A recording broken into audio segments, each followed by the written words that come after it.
বিসমিল্লাহির রহমানির রহিম। Welcome back to my another video. প্রিয় শিক্ষার্থী, তোমরা থাম্বনেল দেখে বুঝতে পেরেছো আজকের ভিডিওটি সপ্তম শ্রেণীর জন্য।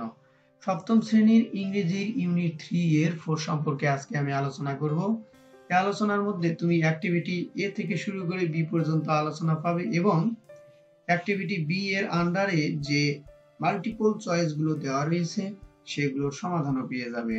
তার আগে ছোট্ট একটি রিকোয়েস্ট থাকবে, অ্যাজ এ টিচার হিসেবে তুমি যদি আমার চ্যানেলে নতুন হয়ে থাকো তাহলে অবশ্যই চ্যানেলটিকে সাবস্ক্রাইব করে পাশে থাকা বেল আইকনটি বাজিয়ে দিবে, যাতে করে তুমি সহজেই নতুন নতুন ভিডিওগুলো সামনে পেয়ে যাও। চলো কথা না বাড়িয়ে শুরু করা যাক আজকের লেসনটি। Lesson 4 part 4, a sad day for Farabi. ফারাবির একটি দুঃখের দিন। কিওয়ার্ড মূল শব্দ রাফলড এলোমেলো, ইনসিস্ট জোর করা বা পিরাপিরি করা। Activity A, discuss and answer those questions.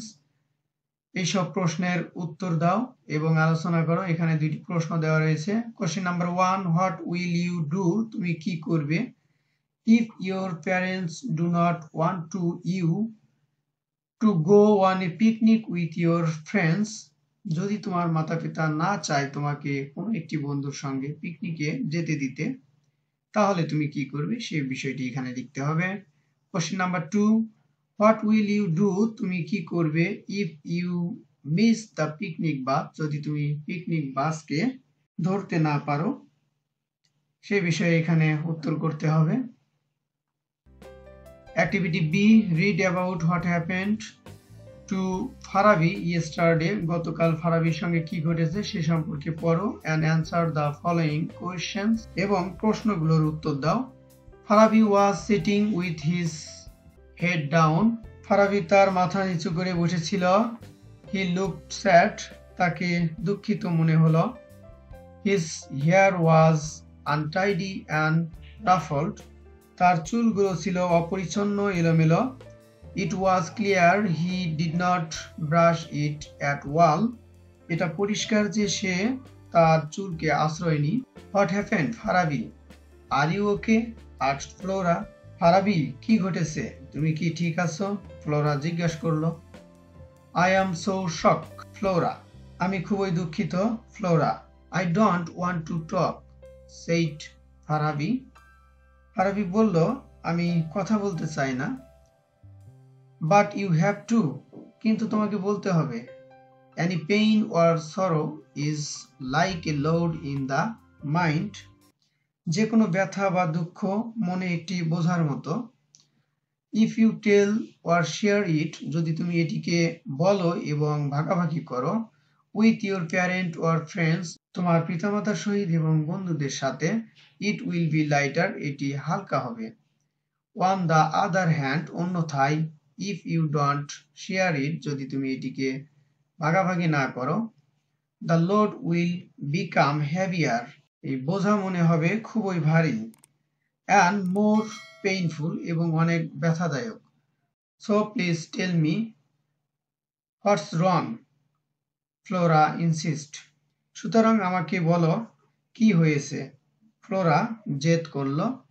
Farabi looks at Flora and said, Farabi ফ্লোরার দিকে তাকালো এবং বলল, one of my friend Harun, আমার একজন বন্ধু Harun, is our school football team leader, আমাদের স্কুলের ফুটবল দলের নেতা।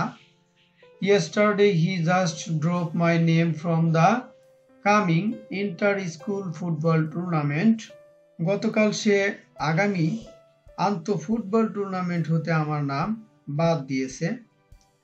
But he didn't even talk to me about it, কিন্তু সে এ সম্পর্কে আমার সাথে কোনো কথাও বলে না।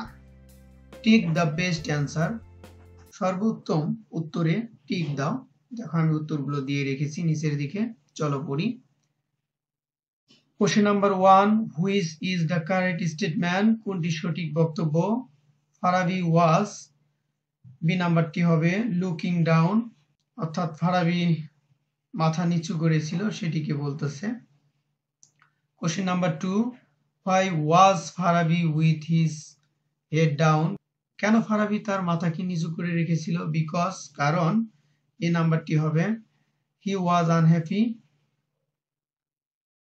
এরপর question number 3, his hair was ruffled. তার চুলগুলো এলোমেলো ছিল।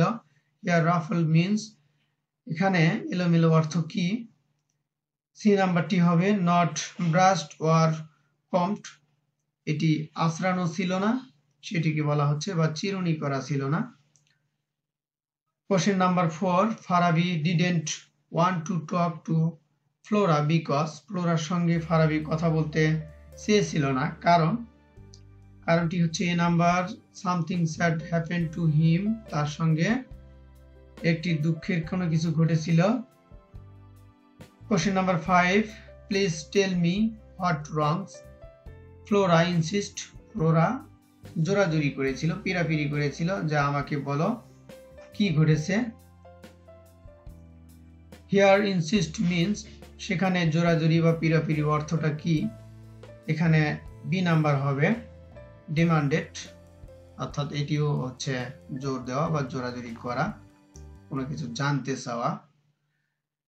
Question number 6, your pain in the mind will be, এখানে দেখো বি হবে উত্তর। লেস হেভি, অর্থাৎ তোমার দুঃখ, মনের যে দুঃখ সেটি হালকা হবে। If you talk about it, এটি সম্পর্কে যদি তুমি বলো। উইথ ইয়োর ফ্রেন্ড, যদি তোমার বন্ধুর সঙ্গে বলো। Question number 7, which is the correct statement, সঠিক বক্তব্য কোনটি? C, Farabi and Harun use to play in the inter school football tournament, এটি হচ্ছে সঠিক। প্রিয় শিক্ষার্থী, এই ছিল ইউনিট 3 এর লেসন 4 সম্পর্কে আলোচনা। আমি শুরু থেকে শেষ পর্যন্ত সুন্দরভাবে আলোচনা করার চেষ্টা করেছি। যদি আলোচনাটি ভালো লেগে থাকে তাহলে অবশ্যই ভিডিওতে একটি লাইক দিবে এবং কমেন্টে জানাবে পরবর্তীতে কোন ধরনের ভিডিও চাচ্ছ এবং কোন লেসনের উপরে ভিডিও চাচ্ছ। Thank you for watching my video.